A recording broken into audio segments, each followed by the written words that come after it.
Saudara-saudari yang dikasihi Tuhan Yesus Kristus, selamat bertemu kembali dalam program Arus Hayat Voice. Tema kali ini adalah Kasih Allah, Sumber Karunia Keselamatan. Pembacaan Alkitab diambil dari kitab Yohanes pasal 3 ayat 16. Karena begitu besar kasih Allah akan dunia ini, sehingga Ia telah mengaruniakan anaknya yang tunggal, supaya setiap orang yang percaya kepadanya tidak binasa, melainkan beroleh hidup yang kekal. Keadaan manusia yang berada di dalam dosa dan maut menyatakan manusia memerlukan karunia keselamatan. Kasih Allah menyatakan sumber dari karunia keselamatan itu. Kalau Allah tidak mempunyai kasih, manusia tidak akan mendapatkan keselamatan. Apakah kasih Allah? Kasih Allah adalah hati Allah. Meskipun prosedur Allah adalah adil, meskipun sifat Allah adalah kudus, tetapi hati Allah adalah kasih. Kasihnya yang besar ini tidak saja menyebabkan Dia mengasihi orang dosa, juga menyebabkan Dia mengasihi kita yang mati karena pelanggaran-pelanggaran dan dosa-dosa kita. Juga membangkitkan kita dan membangkitkan kita ke surga bersama-sama dengan Kristus. Allah tidak bisa hanya mengasihi kita tanpa melakukan sesuatu untuk kita. Perkara yang paling besar yang Allah kerjakan untuk kita adalah menggenapkan karunia keselamatan bagi kita.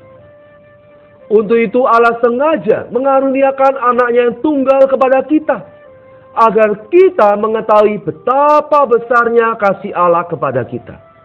Juga mengetahui betapa besarnya karunia keselamatan yang Allah sudah selesai kerjakan bagi kita. Karunia keselamatan yang Allah sediakan bagi kita membuat kita dapat beroleh selamat. Terlebih dapat memperoleh hayatnya. Ia merelakan anaknya datang ke dunia ini, menggenapkan karunia keselamatan bagi kita, supaya kita mendapatkan hayatnya. Saudara, karena kita telah bermasalah dengan Allah, maka Allah mengutus anaknya datang menjadi korban pendamaian bagi dosa-dosa kita, sehingga kita dapat berdamai kembali dengan Allah. Ini pun dikerjakan oleh Allah karena dorongan kasih-Nya.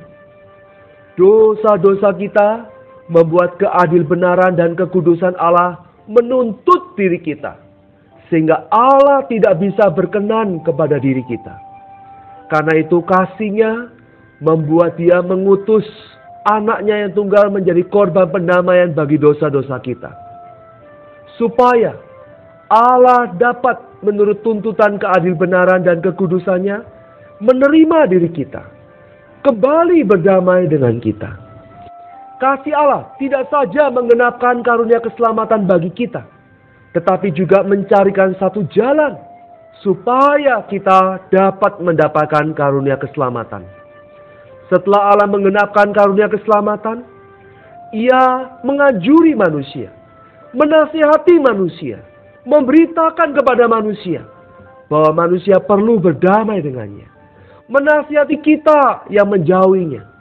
Menasihati kita yang tidak mau diri Allah, yang melawan Dia dan bermusuhan dengan dirinya. Semuanya ini menyatakan kasih Allah yang besar.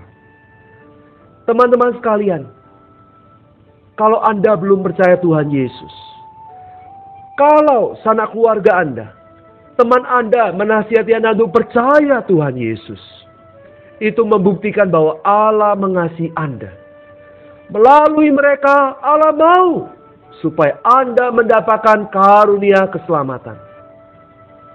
Dari zaman ke zaman, Allah juga tidak berhenti-hentinya mengutus hamba-hambanya ke tempat pedalaman, ke bangsa yang masih primitif, mengutus hambanya ke pulau-pulau terasing, ke negara-negara terpencil.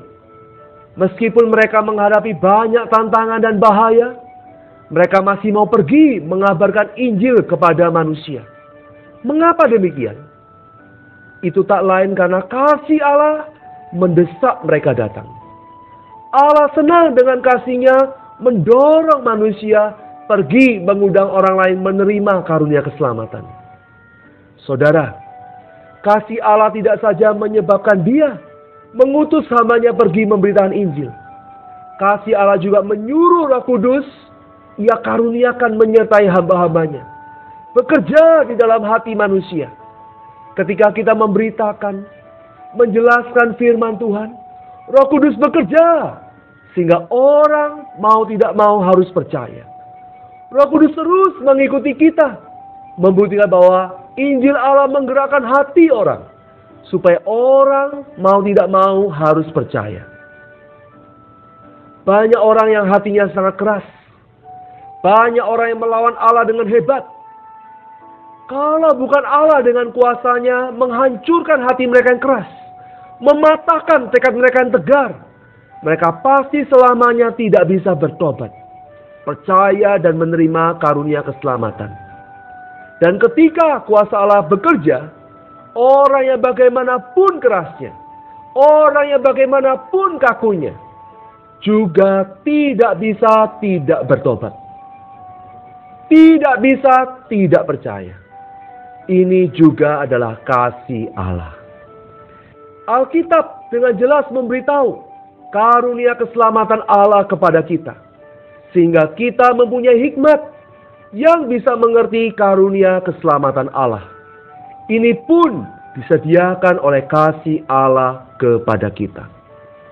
Allah dengan kuasa pengaturannya membuat Alkitab dapat diterjemahkan ke dalam berbagai bahasa, supaya berbagai macam orang bisa membacanya, bisa memahaminya, supaya manusia bisa menerima karunia keselamatannya. Maka apa yang dipersiapkan oleh kasih-Nya itu sungguh sangat lengkap dan sempurna. Puji syukur kepada Tuhan.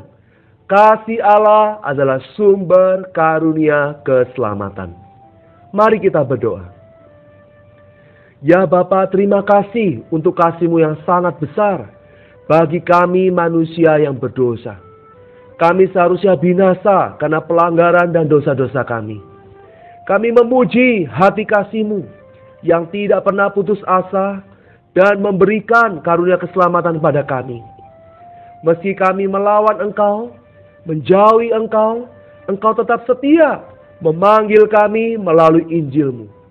Engkau memberikan begitu banyak sarana, menyiapkan begitu banyak hal, supaya kami bisa bertobat dan menerima keselamatan-Mu yang kekal.